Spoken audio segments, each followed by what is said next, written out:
Ola, isto é Na Factoría, un programa para coñecer máis a fondo o oficio da música e as artistas que temos preto e que facemos aquí onde aínda todo está en proceso. Hoxe temos con nós a unha cantora, guitarrista e compositora, unha artista de Ames que comezou na música tradicional e que atopou a súa propia linguaxe chea de matices, de detalles e de sensibilidade coa que está a conquistar a península toda. Unha voz máxica, unha das novas revelacións da música galega. Hoxe con nós na Factoría, Antía Muiño. Os teus ollos o verme chegar a beleza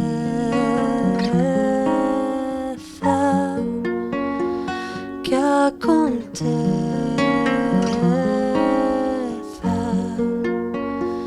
a beleza. Benvida á Factoría, Antía. Grazas. Estiveras aquí algunha vez? No, a primeira vez. Como é a túa experiencia nos locais de ensaio? Pois cero. A verdade é que sempre que ensaiei, pois sempre foi ou ben no conservatorio, por exemplo, que nos deixaban así algún aula, algún espacio, ou ben na casa. Entón, a verdade é que nunca fun así a un local de ensaio, pois eso, dun concello ou algo así. Nunca estiven. E a verdade é que o sitio está espectacular. A música forma parte de ti, dende que tes uso de razón, non? Eu sempre me lembro cantando, sempre me lembro escoitando música, e é algo que, bueno, pues que forma parte de min, eso, dende moi cativa, aínda que foi moito despois, cando xa, bueno, empecé a entrar neste mundo xa de maneira profesional.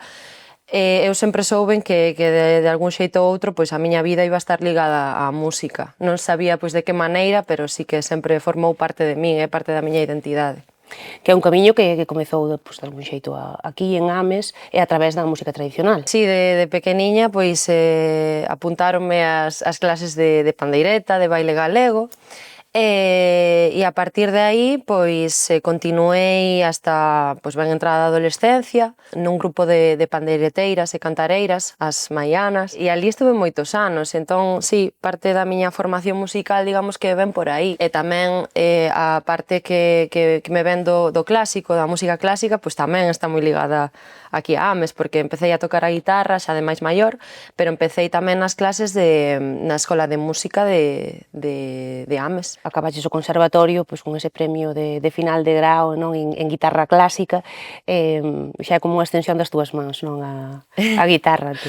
Bueno, casi. Depende do que toque. Sempre quedan cousas que aprender. Sí, efectivamente. Eu creo que no instrumento tens que estar sempre en activo, porque, bueno, hai cousas, evidentemente, a técnica e todo permanece, pero depende o que toques, bueno, tens que estar moi fino e moi ao día. E que lle dirías, por exemplo, a unha rapaza pois, que está agora formándose e que soña con pois, ter unha actividade profesional na música? Pois diríalle que busque a autenticidade, que non intente imitar, porque igual eso funciona ou pode chegar a funcionar en algún momento, pero a longo prazo eu penso que si realmente te queres dedicar a isto dunha maneira sólida, que continúe no tempo, creo que hai que buscar esa autenticidade, non? Cun disco recente nas mans, con esta xira agora tamén dese novo disco, e tamén xirando pois, co proxecto de Baiuca, coa xira de Barullo. En que momento profesional te sintes, Antía? Síntome que sigo aprendendo, non? E que sigo mellorando ou sigo buscando a miña voz. Sigo no camiño, síntome así. Tamén é certo que a medida que vamos, bueno, que neste caso é o meu segundo disco, non? Pois sinto que vou como escalando e subindo nos obxectivos que quero acadar, non? A nivel profesional e a nivel artístico. Sinto que aprendo cada vez que saco un tema novo, cada vez que compoño, cada vez que me xunto con xente nova a tocar. Cada día é unha aprendizaxe, a verdade. E como definirías a túa música hoxe? É unha música que bebe de moitas fontes, porque ao final a miña formación é como moi ecléctica e a música que escoito tamén é moi variada e a música que me gusta tamén o é, non? Sempre trato de buscar nela aínda que me atravesen distintos estilos e distintas músicas, sempre trato de buscar como o que eu podo decir, non? A través destes estilos, a través destas distintas músicas, que é o que me caracteriza e que é o que podo decir, buscar a miña voz, basicamente. Penso que a miña música pois, bebe un pouco de aí, non? E que eu trato sempre pois, de emocionarme, non? E de tamén emocionar a quen escoita e a quen está asistindo a un concerto, e creo que eso é un pouco o que busco. O cuidado nos detalles, os arranxos delicados, non? Pois son cousas que se din da música de Antía Muiño. Senteste identificada con isto? Sí, sí, sí. procura. Sí, a verdade é que é unha procura que teño, non? De feito, bueno, pois neste disco, que é un disco moi ecléctico, no que tiven oportunidade, pois eso, de contar con moitas colaboradoras, músicas que non forman parte do proxecto, digamos, base, e é así porque cando me ven unha idea ou cando teño unha canción, non? Penso que elementos poden axudar a elevar esa canción ao seu máximo exponente, por así decilo, non? Entón, sí que coido moito os arranxos, coido moito a tímbrica, intento facelo. Crees que hoxe en día hai máis oportunidades para proxectos sensibles e persoais ou é un mundo complicado o da música? Eu penso que sigue sendo un mundo complicado neste sentido. Non sei como era antes, a verdade. Eu, claro, sei o que sucede agora.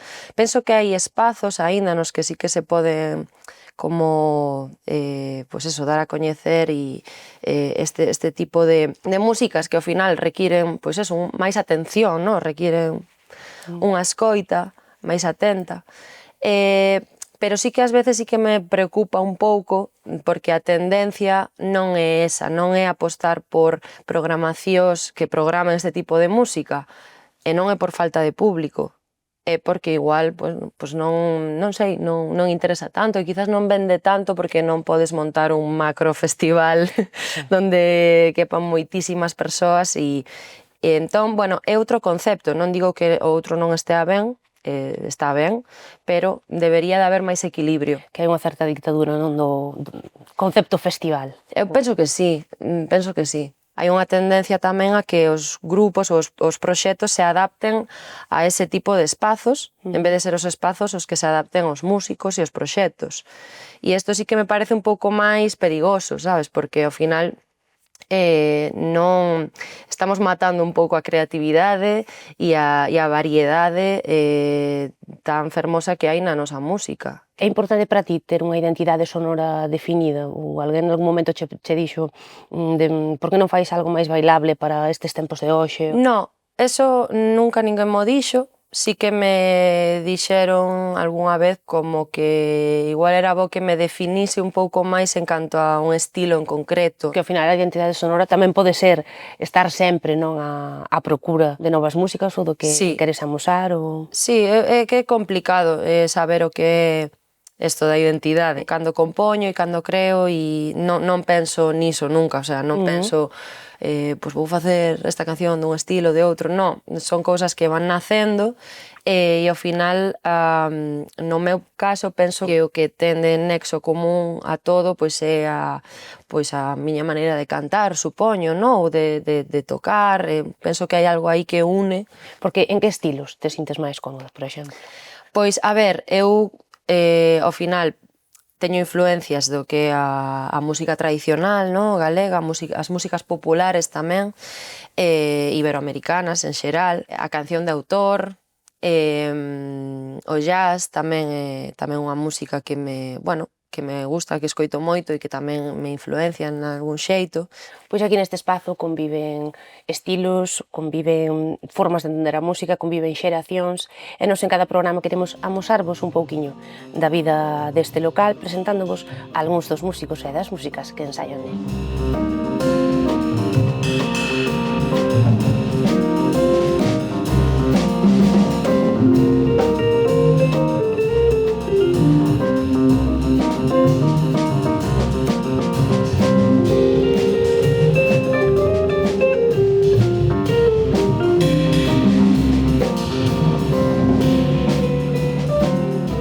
Hola, ¿qué tal? Soy Robert Vázquez, batería del grupo Sweet Group, y aquí estoy acompañado por mis amigos Ramón Reindo, bajista, guitarrista, músico, productor, que también ensayamos aquí en la factoría con el nombre de Sweet Group.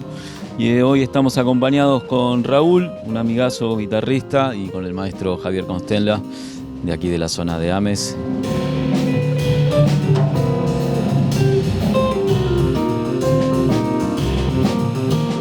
Isto comezou un pouco fará sobre 2 anos que Robert nos avisou así para tocar, así, sin máis pretensións. Pouco a pouco fui xurdindo así este proxecto como banda.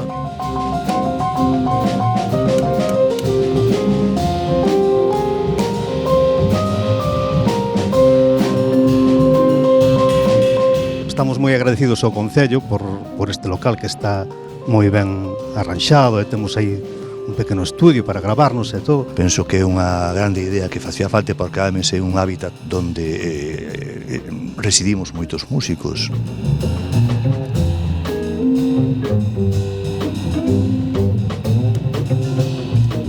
Tamén estou abrallado aí ca posibilidade de poder disfrutar estes anos dun moi bo festival de jazz dentro dos que hai en Galicia, como é o Festival de Ames, que se suele celebrar en Pontemaceira. E bueno, que nos encantaría un ano tamén participar, porque non contar cos músicos de Ames. Galicia é unha primeira potencia, non o dubidedes, no campo do jazz a nivel nacional. Cuidado,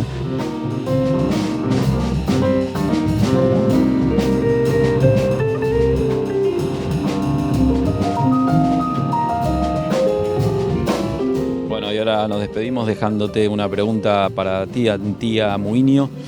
Y la pregunta que nos gustaría hacerte es: ¿qué hay de jazz en tu música y qué es el jazz en tu vida?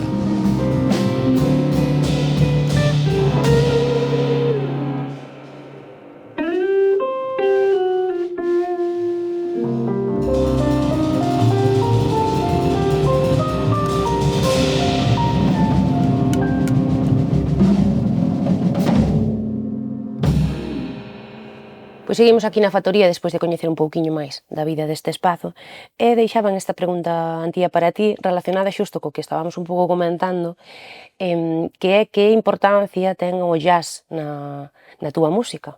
O jazz é unha música que non estudei de maneira académica, digamos, eu veño de, como falábamos, non? de outras músicas, pero sí que é unha música coa que digamos que escoitei moito e escoito moito, e o jazz ten algo que me encanta, que é esa parte de improvisación, de liberdade, a importancia tamén do directo, de crear eses ambientes de desfrute colectivo, de algo que non é...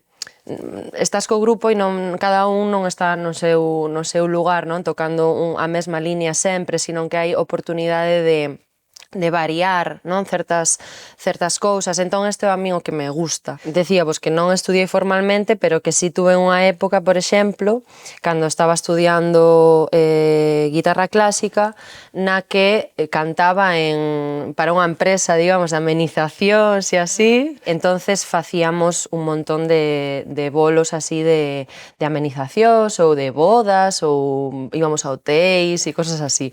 E entonces sempre cantábamos estándares de jazz.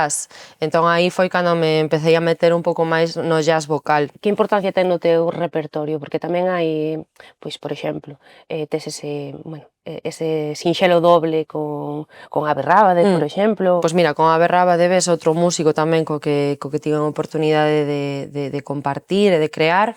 E claro, na miña maneira de compoñer, moitas veces, a raíz de ter escoitado tanto, pois, digamos que me salen cousas que teñen que ver con este tipo de linguaxe, pois armonías máis extendidas, non son armonías tan, entre comillas, esperables ou básicas no sentido de esperables. Que a miña maneira tamén despois de tocar a guitarra, pois teño escoitado moita música brasileira e moito bossa nova, entón, claro, todas estas armonías, clichés destes tipos de músicas máis asociadas ao jazz, pois tamén están aí.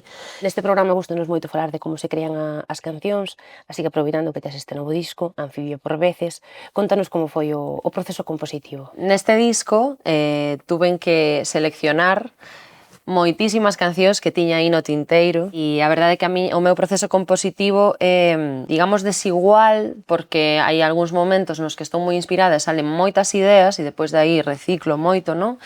E hai outros momentos nos que non compoño, por exemplo, ahora levo un tempo que estamos, claro, a tope co disco, que non estou creando, digamos, non? Cada canción deste disco ten a súa propia historia e o seu propio proceso. A verdade é que, eso, como che digo, non son unha persoa moi metódica a hora de poñerme a compoñer, entón parto moito de sensacións, de impulsos e despois, unha vez que estes impulsos saen, que esta intuición sae fora, non? Despois, a partir de aí, hai que fiar, hai que poñer os engranaxes a funcionar. E que significa para ti Anfibia por veces? Pois mira, Anfibia por veces é o título dunha das cancións do disco e realmente foi unha canción que escribín cando volvín a Galicia, estaba feliz, sigo feliz, evidentemente, de estar aquí, pero tamén me viñan eses momentos, ás veces, pois, de que non era todo tan maravilloso, non? Cando estás fora, moitas veces tamén idealizas o que hai aquí e depois, cando volves, pois, ves a maravilla que é estar aquí, pero tamén ves as cousas negativas, non? Entón, unha canción un pouco que fala da miña relación coa terra. Elexina tamén como título do disco porque ten outro significado para min esa frase, anfibio por veces, porque un ser anfibio é un ser que pode vivir tanto na auga como na terra como no aire, non? En diferentes elementos que en principio son antagónicos entre sí, pero sin embargo é natural para un ser anfibio poder vivir neles, non? Entón eu ás veces síntome un pouco así tamén coa música. Que lle dirías, pois, a alguén que está por gravar o seu primeiro disco e, pois que ten aínda, non, que non ten esa experiencia, non, que tes ti? Que intente levar as cousas ben claras de antes, non? Esta é a miña opinión, que despois hai moitas maneiras de traballar e de gravar. Hai xente que vai ao estudio traballa no estudio, é dicir, arranxa no estudio e depende tamén con que produtor traballe. Pero, na miña experiencia é levar todo como bastante claro de antes, non agobiarse cos tempos. Hai que ser realistas e ás veces temos uns tempos os que hai que adecuarse. E despois que intenten facer as cousas o máximo que se poida en directo, que non busquen a perfección, esa é a miña opinión, que non fai falla que todo sone increíblemente perfecto, porque eso pode facer unha máquina e unha IA, non? A imperfección, dependendo de cal, non? Pero tamén forma parte de nós, das persoas, dos seres humanos. Entón, que non se preocupen tanto por iso. A música compónse, rexístrase, grávase, non? E logo deféndese nos directos. Como son os directos de Antía Muíño? Para min os directos son a cousa que máis me gusta, a verdade. É o proceso de todo o que significa a música para min, poñerme nun escenario e compartir cos meus músicos e coa xente que me acompaña para un público, para min é o mellor que hai. A xente sempre os disfruta moito os nosos directos, a verdade, porque penso que se contaxa este entusiasmo, non, que temos no escenario, esta complicidade, o que falábamos antes, non, que me gusta que haxa esa conexión entre os músicos e creo que se ve e que se contaxa. Cando vas ver un concerto eu noto moitísimo cando o artista está disfrutando ou cando está... Entón, claro, ti sales contento se o artista está contento. Porque ti presentaches o teu proxecto por toda Galicia, en escenarios de toda a península, en Europa, en Marrocos. É diferente? Fora, son como universos diferentes para ti ou non? Pois mira, sempre que fomos sempre que vou fora, así, hai, sobre todo ao principio, había un pouco ese medo, bueno, claro, e se non conectamos tanto, porque ao final, pois eso, a miña música é maioritariamente en galego, se non entenden a letra, pois igual non se van sentir tan interpelados, ou, e xa non che digo nada, en Marrocos, ou en República Checa, ou... Pero sempre a sensación foi espectacular.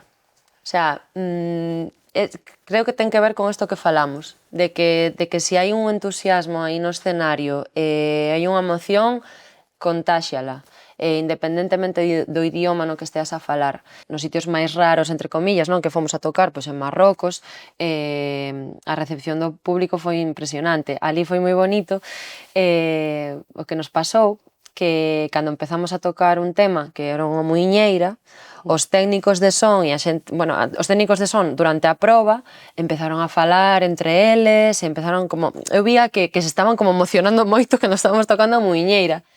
E resulta que eles ali onde tocamos, que é unha cidade no norte de Marrocos, que é unha cidade bereber, bueno, a Masik, ali teñen a súa música, que é a música nahua, e un dos palos desta música é como unha muiñeira, é tal cual. Entón, claro, eles escoitaron a muiñeira e sentíronse super interpelados tamén. O sea, que a música popular tamén ten eses nexos de unión entre culturas, entre povos. Culturas, entre povos, efectivamente. Actuaches, por exemplo, tamén pois na recepción das estatuas do mestre Mateo no Museo do Pobo Galego, non?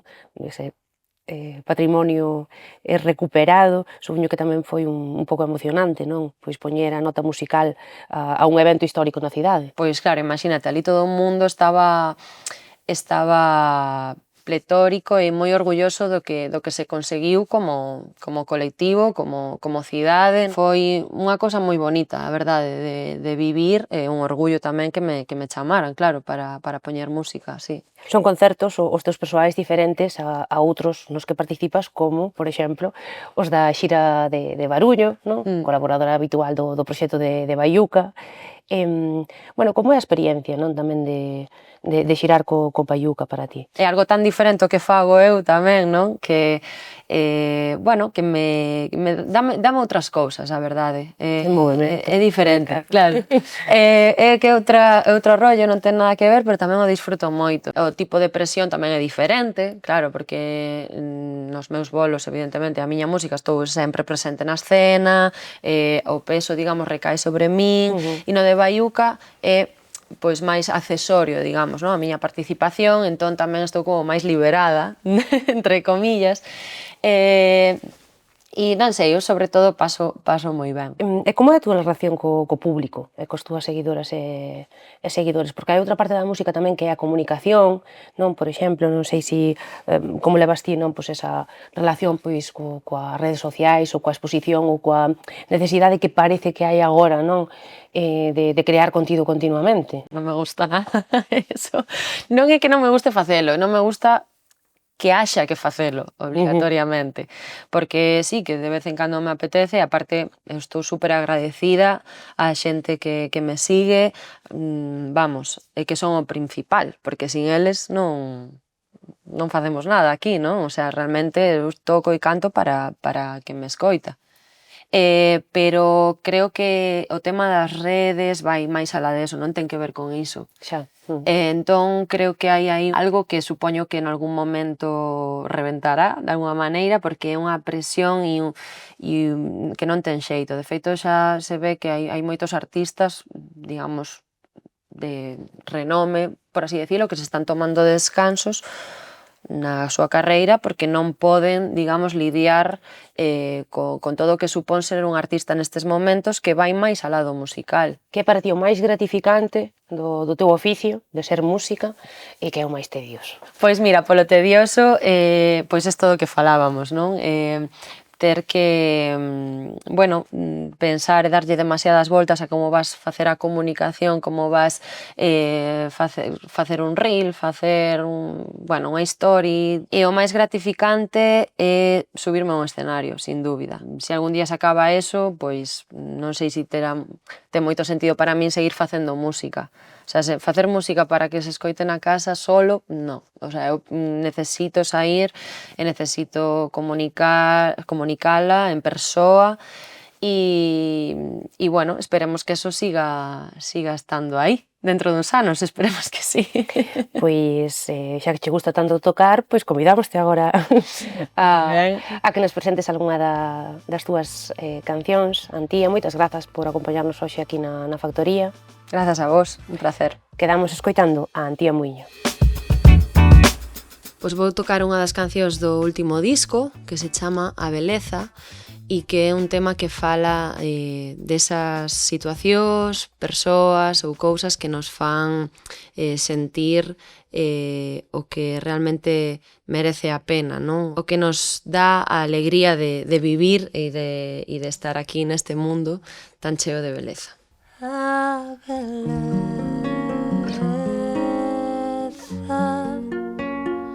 que acontece,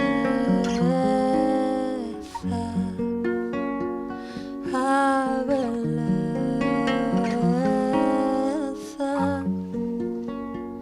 que acontece.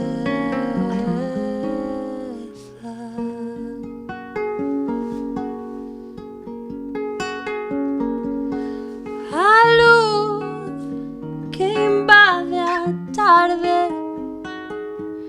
os anos, as costas e os que han de pasar, todos os camiños que están por andar.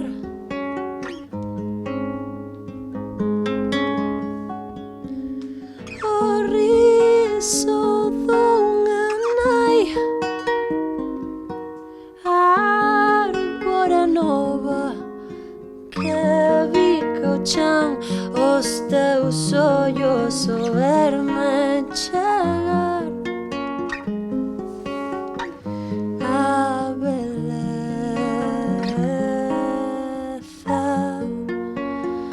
que acontece,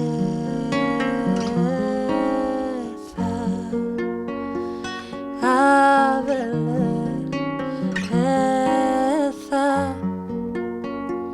que acontece.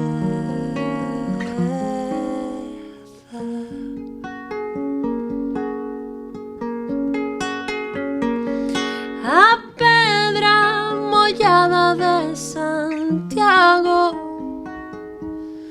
camiñar por traba un domingo a mañá, as ondas mariñas, o verde o fogar, e no misterio da vida quero que veñas a iluminarme e eu sinto desexo, deixa-me atopar a beleza que acontece,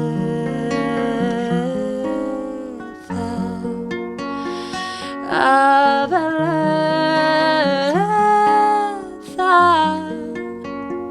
que